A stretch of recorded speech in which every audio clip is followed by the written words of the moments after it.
Cześć!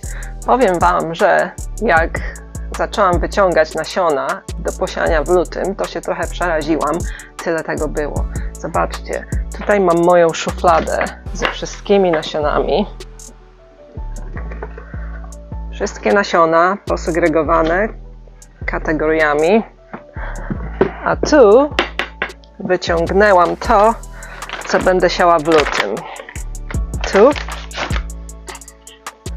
pudełeczko, torebeczka i zaraz Wam to wszystko pokażę. Tylko muszę zaznaczyć, że ja jestem w strefie 8, a większość Polski jest w strefie 6, jeśli chodzi o występowanie mrozów i kiedy te mrozy się kończą albo kiedy się zaczynają. Mój ostatni przymrozek jest tak jak u Was w połowie maja, 15 maja, także to jest bardzo podobne, ale pogoda jest trochę inna. Ja mam łagodniejsze zimy, Wy macie ostrzejsze zimy, ja mam łagodne, chłodne lata, Wy macie gorące lata, także musicie sobie to wszystko dostosować. To, co mogę tylko dodać, to, że doświadczeni ogrodnicy nie spieszą się z wysiewami, a mniej doświadczeni ogrodnicy śpieszą się z wysiewami. Także jeżeli oglądacie jakiś filmik kogoś, kto sieje mnóstwo nasion w styczniu, zobaczcie do poprzednich jego filmików, jakie miał tego efekty i czy naprawdę miał dobre zbiory, czy te rośliny były plenne, jak się zachowywały, jak rosły. Może się okazać, że wcale nie pokazują tych efektów. Także najlepiej być bardziej konserwatywnym w swoich wysiewach, bo rośliny na przykład potrzebują pewnej temperatury gleby i jeżeli my trzymamy je w domu albo w szklarni i potem je przesadzamy na miejsce stałe, a temperatura gleby jest za niska, to te rośliny po prostu nie będą się tak dobrze rozwijać. Czyli ja Wam pokażę najlepsze terminy, nawet na cieplejszą strefę niż jest Polska i są dosyć konserwatywne. Zapraszam. W pierwszej kolejności będę siała w lutym cebulę i tutaj sobie zrobiłam próbę kiełkowania kilku moich odmian cebuli i zobaczcie, jakie są różnice. Ta cebula nazywa się Tough Ball F1, to jest szalotka z Brun i wykiełkowały bardzo dobrze, a na przykład ta Golden Bear, czyli złoty miś, nic, Santero, nic, Magnate, nic. A to dlatego, że te nasiona są po prostu z zeszłego roku, a te nasiona są kupione w tym roku. I w ten sposób wiem, które cebule już posiać, zwłaszcza jak mam tyle odmian, bo trochę poszalałam. I mogę sobie wybrać, na przykład ta Red Spark, nic, nawet pleśnieje. Yellow Sweet Spanish, 2 nasionka. Redlander, dobra zdolność kiełkowania. Także wiem, które teraz wybrać i te będę siała. Mogę oczywiście te cebulki sobie przesadzić do ziemi i kontynuować wzrost. To są moje odmiany. I moimi ulubionymi będą te, które najlepiej kiełkują. I są to mieszańce. Przeważnie. Tu sobie pozaznaczałam, które nasiona miały dobrą zdolność kiełkowania. Smiley face, uśmiechnięta buzia, dobra zdolność. Tough Ball F1. Szalotka ze Brun, dobra zdolność kiełkowania. Red Baron, czerwona cebulka, dobra zdolność kiełkowania. Ta cebula Vento, 2 z 5, także jeszcze się zastanowię. Ta cebulka jest Galacticus, czyli taka duża, na wystawy, 2 z 5, czyli nie za dobre. I w ogóle zamówiłam jeszcze cebulę Globo i cebulę Exhibition i coś jeszcze chyba zamówiłam wczoraj. Yellow Sweet Spanish, 1 z 5, tam widzę, że 2 z 5. Redlander, niezbyt dobra. Red Spark, mam 2 opakowania Red Spark, także jedna jest świeższa, druga jest nie taka świeża, więc ta ma uśmiechniętą buzię, te nasiona są dobre. Kelsey w zeszłym roku miałam, to są te ogromne cebule, ale w tym roku już nie kiełkuje tak dobrze. To jest ten Magnate, który nie wykiełkował wcale. To jest Golden Bear. W zeszłym roku były bardzo dobre, tak samo jak to Santero, a w tym roku już nasionka są niedobre. I tak to jest właśnie z cebulami, że one mają zdolność kiełkowania przez 2 lata, a potem to już lipa. I tu mam jeszcze odmiany cebuli, których nie sprawdziłam. Jeszcze Rindsburger, 2 opakowania z pisma ogrodniczego. Torunianka pewnie już też nie wykiełkuje, bo w zeszłym roku już była słaba. Elsa Craig bardzo lubię, ale się dobrze nie przechowuje. Ale to są duże cebule. Long Red Florence, bardzo ostra, przynajmniej na mojej działce. Red Dragon, to są takie cebulki, które rosną w takich skupiskach. To są te cebule, które nie są moim pierwszym wyborem. Paris Silver Skin. I tutaj mamy te cebulki, które w Polsce sprzedawane są jako szczypior, a tutaj po prostu nazywają się Spring Onions, czyli wiosenne cebulki i sprzedawane są w pęczkach. I ja lubię je właśnie tak uprawiać. To jest North Holland Red Made, czerwone cebulki. Red Beard to były takie dosyć duże, też czerwonawe cebulki. To jest lilia. Niektóre z tych wiosennych cebulek tworzą główki, a niektóre pozostają po prostu długie jak ołówki. Ta jest jedną z tych, które tworzą główki. White Lisbon Winter Hardy to jest taka najbardziej znana tutaj White Lisbon Performer. Miałam w zeszłym roku później w sezonie i całkiem dobrze się udała, ale moją ulubioną jest ta Apache i właśnie sobie zamówiłam świeże nasiona. Te miałam w zeszłym roku i robiłam je w ulitkach. Ale widzicie, termin kiełkowania jest do tego roku, do lipca, czyli ja nie mam wielkich nadziei, że te będą dobrze wschodzić i dlatego sobie zamówiłam, bo była przecena na stronie Satons, jeżeli ktoś jest z Anglii, po 89p i zakupiłam sobie nowe cebulki Apache. A tutaj też mam z D.T. Brown cebulki Matrix, też były na przecenie kiedyś tam. Tutaj mam opakowanie z pisma Kitchen Garden North Holland Blood Red. Te zawsze kiełkują. Evergreen Bunching, też lubiłam tą. Następny Performer i Ishikura. Ishikura to jest japońska odmiana. A ja niespecjalnie mi dobrze rośnie, także nie jest to mój pierwszy wybór, także idę na Apache w tym roku. I te wiosenne cebulki będę siała 14 lutego, a normalne cebule z nasion 18 lutego. Tutaj mam takie taśmy, które nazywają się washi tape i one są używane do różnych rodzajów,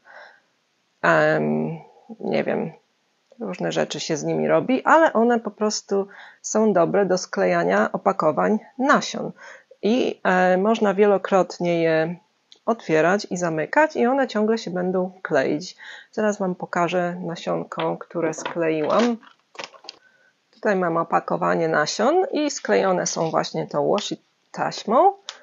I można to odkleić, z powrotem zamknąć, odkleić i po prostu to jest taka fajna metoda, żeby sobie zamknąć już otwarte wcześniej paczki nasion. Polecam.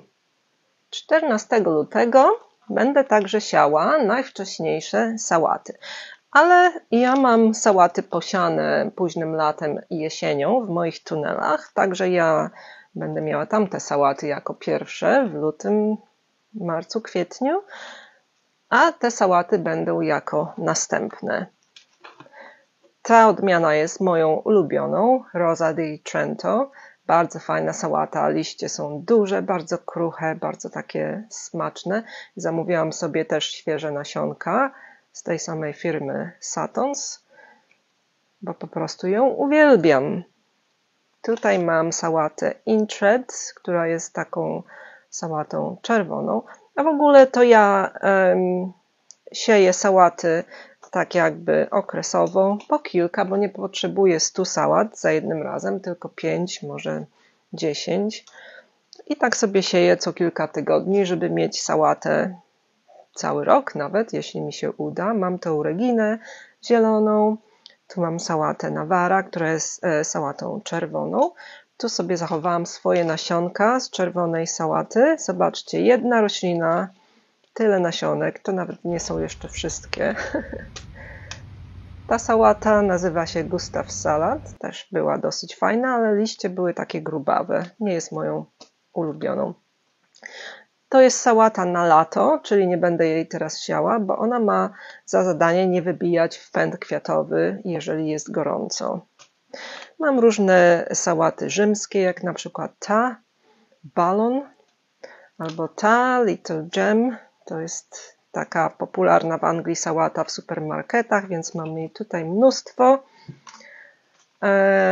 Marvel of Four Seasons to jest cud 4 sezonów, ale zimy tak dobrze nie wytrzymuje, czyli czasami te nazwy nie mają nic wspólnego z odmianą tak bardzo. Salad bowl, czyli miska sałatki.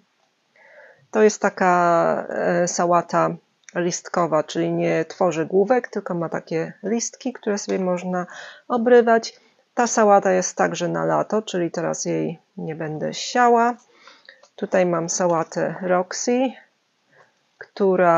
którą można wysiewać jesienią nawet.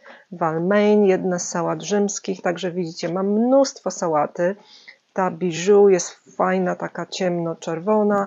Freckles to są piegi, to jest sałata zielona z czerwonymi centkami. Lubię tą sałatę, Henderson's sałata, bo ma duże, takie delikatne, jasnozielone liście. Sałata All the Year Round to tutaj jest taka najbardziej popularna, najbardziej pospolita. To po prostu znaczy cały rok, można ją siać, ale nic w niej takiego szczególnego nie ma. All the Year Round. Listki sałatkowe, ale tutaj w sumie jest dodatek buraków w tych listkach. Salad Bowl Red, czyli czerwona sałata listkowa. Następny Little Gem. Red Leaves, czyli czerwone listki. To jest mieszanka sałat, które są czerwone i można sobie je uprawiać na takie listki. Nie musimy koniecznie uprawiać całych główek. Lovejoys. Tu jest włoska odmiana sałaty, Riccia Rosa da Taglio. Niektóre z nich są po prostu gratisem do moich zamówień, jak na przykład ta, Crisp Mint, czyli mięta. Nawet 3 opakowania. Nie ma smaku miętowego, tylko podobno kolor jest taki jak mięty. Loro Rosa, bardzo lubię tą sałatę. Listki są, widzicie, takie zielono-purpurowe. Bardzo fajny kolor, fajny smak. Lubię tą sałatę. Następna to jest królowa majowych. I tutaj mam jeszcze królową majowych, ale z jakiegoś powodu w Anglii ta sałata nie udaje się tak jak w Polsce. Próbowałam kilka razy i to nie jest to samo. Tutaj mam odmianę kruchą Saladin. Odmiana Mira, którą przywiozłam sobie z Polski, ale mi nie wzeszła w ogóle z jakiegoś dziwnego powodu. Następna całoroczna Red Salad Bowl. I tutaj mamy sałatę Catalonia, taka oryginalne liście. I tutaj mam watercress, czyli rzeżucha wodna, która właściwie nie potrzebuje stać w wodzie, bo można ją uprawiać w pojemnikach i chyba ją spróbuję. Także 14 lutego wysieję sobie szpinak. Szpinak musi być siany dosyć wcześnie, bo jeżeli się zrobi gorąco, to on wybija w pędy kwiatowe. Ja mam szpinak posadzony w sierpniu, także będę miała ten pierwszy zbiór, a ten będzie następny. Moimi ulubionymi odmianami był ten, Emilia. I te odmiany, które są najlepsze, są także mieszańcami, tak jak ten. Tu jest następna moja odmiana, którą lubię, to jest Amazon F1 i właśnie sobie dokupiłam ten Amazon wczoraj. Red Vein, czyli taki z czerwonymi żyłkami, też był dosyć fajny. Tu jest ten szpinak Medania, który można przezimować, przynajmniej w Anglii. szpinak Matador, także można go siać do września. I ten szpinak zimowy gigant albo gigantyczny zimowy, który można siać w drugiej połowie roku od lipca do września i właśnie ten szpinak mam przezimowany. Szpinak Monterey F1 i szpinak nowozelandzki, który uprawiałam w zeszłym roku, ale niestety go nie zjadłam, bo tyle było różnych rzeczy do jedzenia, że nie załapał się, także pewnie go nie będę siała. 14 lutego będzie także moim terminem do siania najwcześniejszej kapusty. To jest moja ulubiona odmiana do siania wczesnowiosennego, Kabis F1.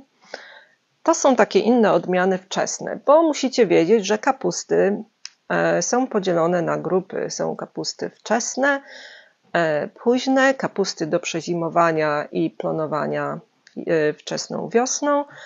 I są kapusty włoskie. I kapust włoskich nie sieje się teraz, tylko troszkę później, bo zbiera się je gdzieś w listopadzie albo nawet w grudniu.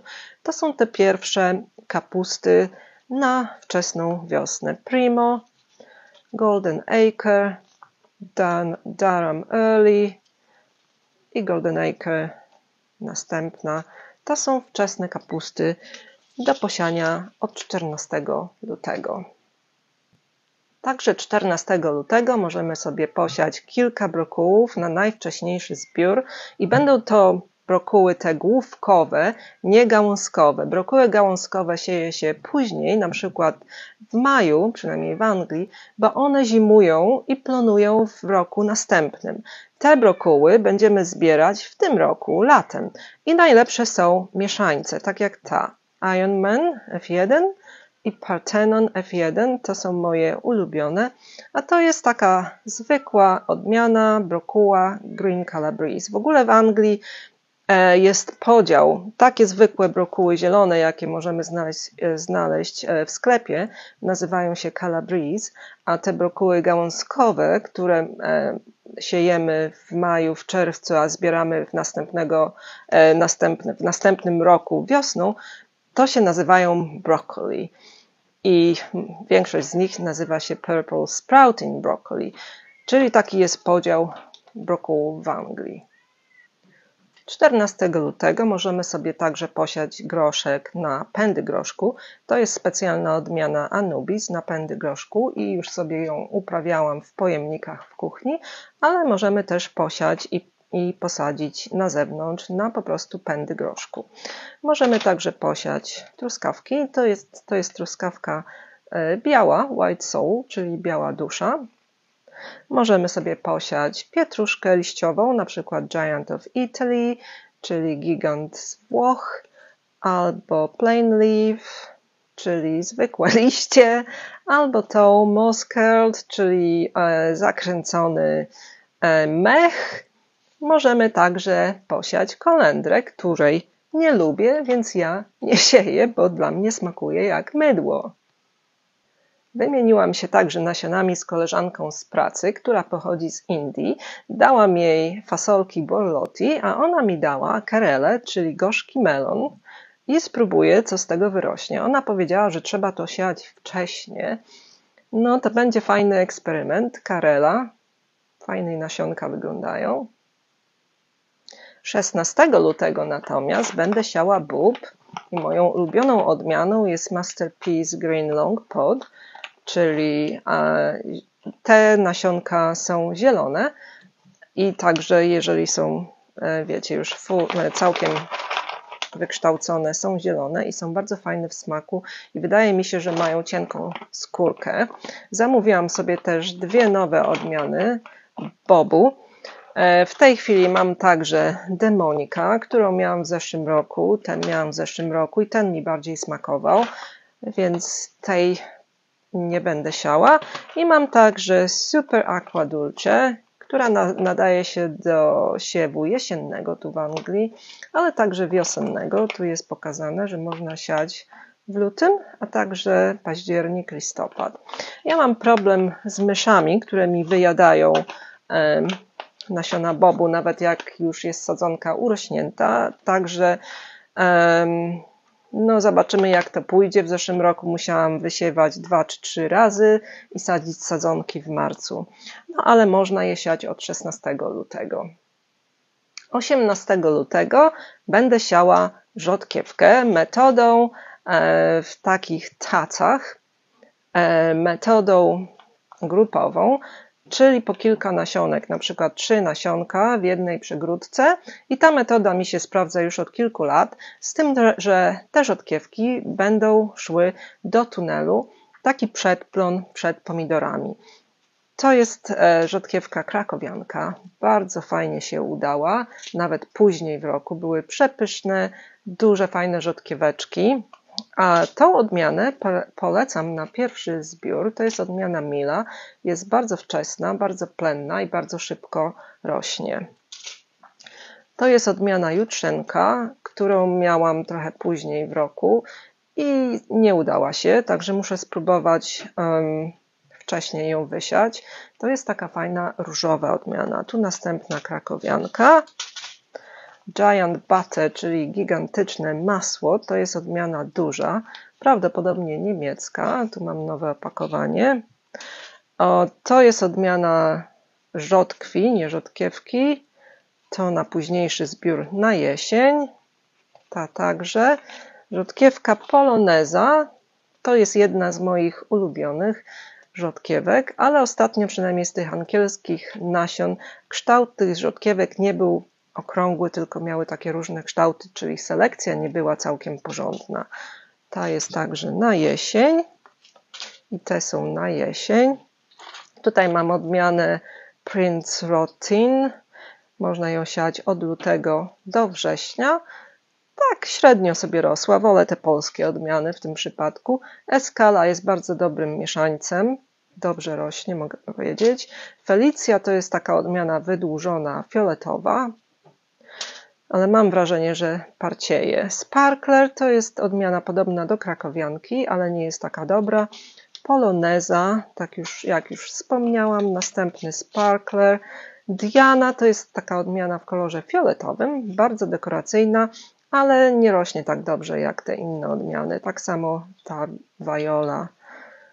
French Breakfast to są wydłużone rzodkieweczki, szybko rosną, ale nie są moimi ulubionymi.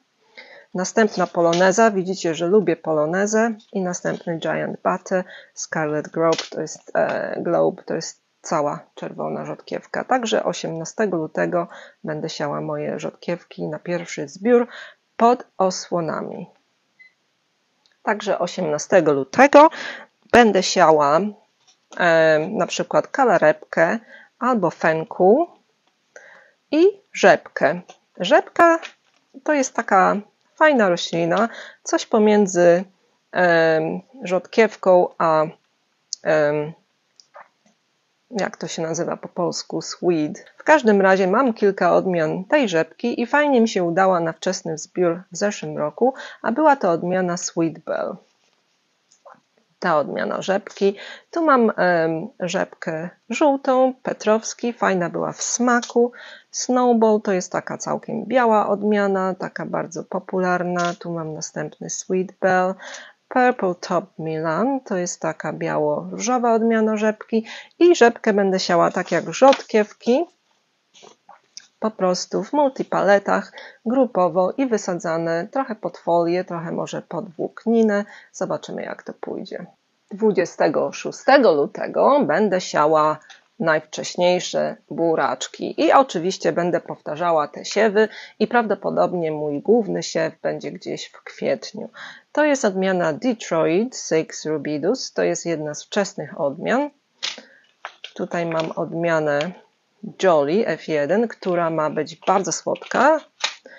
Odmiana Monorubra, z której wyrasta tylko jedno nasiono. Jest to burak, który jest wydłużony. Detroit 2. Okrągły burak, a to jest moja najbardziej ulubiona po testach zeszłorocznych Betollo F1. To jest burak, który jest tak słodki, że jeżeli robicie jakieś przetwory z buraków, na przykład buraczki marynowane jako sałatka, to nie musicie nic dosładzać. Jest taki słodki, dlatego mam mnóstwo nasion, już się zabezpieczyłam, bo Naprawdę jest pyszny burak. Cylindra, wydłużony burak. Pablo to jest wczesny burak, tak jak tutaj bardzo popularny Boltardi w Anglii, ale ten jest lepszy, bo jest mieszańcem. Paonazza di Gitto to jest wczesny burak, okrągły, bardzo fajny, słodki. I tutaj mam kilka starszych odmian z poprzednich lat, które Wam chcę pokazać. Jaka jest różnorodność odmian buraków na świecie, w Anglii, żebyście sobie może zobaczyli, jaki jest wybór. Wodan F1 Bona to nie jest mieszaniec, a ma być tak dobry jak mieszaniec. Tu następny Detroit 2 Crimson Globe. Renowa, następny wydłużony burak. Buraki, które są żółte i pomarańczowe, jak ten Boldor, też miałam w zeszłym roku. Ten burak nazywa się Moulin Rouge, był taki fajny, fioletowy, też całkiem dobry w smaku. A tutaj jest mój zapas buraczków Betollo, które będę siała w tym roku. Raz, dwa opakowania. Następny Pablo, bo też był dobry. Ten burak Chioggia, ten jest bardzo dekoracyjny, ale w sumie w praktyce, jeżeli chcesz zrobić na przykład barszczyk, to z tego nie wyjdzie, bo jest za biały, albo sałatkę, to wychodzi taka blada. Ten burak dobrze rośnie, ale nie jest już moim ulubionym, ale może posadzę z kilka, żeby mieć do dekoracji czegoś, więc to jest ten Chioggia.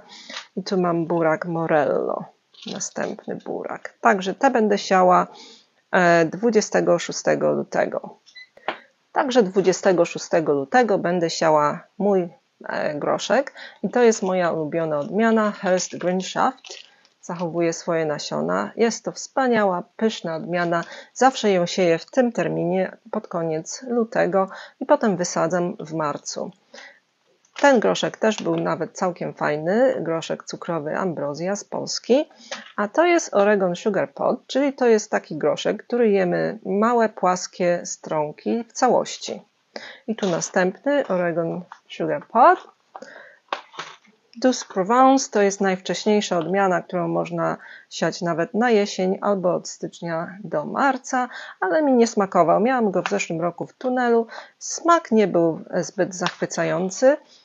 I tutaj mam zapas Hearst Greenshaft i mam gdzieś także odmianę Alderman, która jest bardzo wysoka i ma bardzo duże strąki i ją też będę siać. 26 lutego albo w okolicach możecie sobie posiać oberżynę. To jest odmiana Black Beauty, odmiana Long Purple, odmiana Wizerba 3. Możecie sobie posiać seler liściowy, tak jak ten czerwony Giant Red. Możecie posiać selery. Wiem, że wszyscy już pewnie posiali selery, ale ja czekam do lutego. Seler Brilliant, następny Brilliant, Giant Prague, czyli gigant z Pragi albo gigantyczna Praga. Ten mi się bardzo udał w zeszłym roku. Możecie sobie posiać kalafiory, ten na przykład Barcelona, Navona, to jest Romanesco, to właściwie nie jest kalafior, tylko brokuł, albo fioletowy brokuł di Sicilia. No zbliżamy się do końca. Na przełomie lutego i marca, na pewno po 26 będę siała moje papryki i chili. Wiem, że dla Was to pewnie jest późny termin, ale ja już mam doświadczenie, że nie warto siać papryki za wcześnie, bo jeżeli używa się mat grzewczych i światła, te papryki rosną za szybko i wtedy w kwietniu mamy giganty i nie mamy ich gdzie posadzić. Także ja w moich warunkach będę siała je 26 lutego albo nawet na początku marca. To są moje odmiany papryki i chili, to jest odmiana Plombier.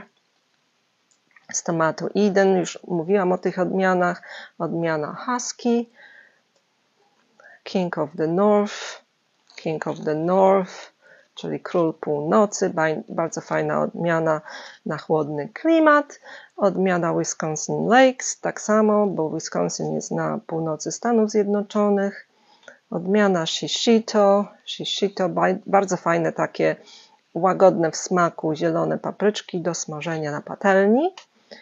Papryka spiralus, to też jest słodka papryka, wygląda jak chili. Adżwarski, bardzo fajna papryka, z Mołdawii chyba pochodzi. Wiele odmian polskich papryk, odmiana Bogna, Zorza, odmiana Giant Bell, odmiana Ornella, Lamia. Trochę poszalałam, jak byłam w Polsce wiosną. Etiuda, Habanada, czyli habanero bez ostrości. Habanada, mam zapas. Padron, czyli te hiszpańskie papryczki na tapas, które mogą być albo łagodne, albo ostre. Rosyjska ruletka, nie wiemy. Tam mi spadła papryka lilac. Tutaj mam kilka odmian starych nasion, które kiedyś zakupiłam albo na Tomato Eden, albo na chorwackiej stronie. Chocolate Beauty, Blended Lemon to było ostre chili. Jalapeno Brown, Jalapeno Mammoth to są chili papryczki. Nardello, Midas to jest łagodna papryczka. To jakieś dłubanki z papryk, które kupiłam. Ontara, okrągła papryczka. Anaheim to jest dosyć łagodny w smaku chili. Corno di Toro Rosso, wydłużona papryczka z Włoch. Ostra papryka Rokita. Następny Corno di Toro Rosso. Slow burn to jest ostra papryka, ale bierze Was powoli. To jest bardzo ostra papryczka, którą miałam w zeszłym roku. Mam zamrożone mnóstwo. Normalne jalapeno, orange pepperoncini, także ostra papryka. Zmęczyłam się pokazywaniem Wam tych wszystkich nasion, także luty zapowiada się pracowicie. Obserwujcie mnie, oglądajcie moje filmy, bo będę tu wszystko wysiewać niedługo. Cześć!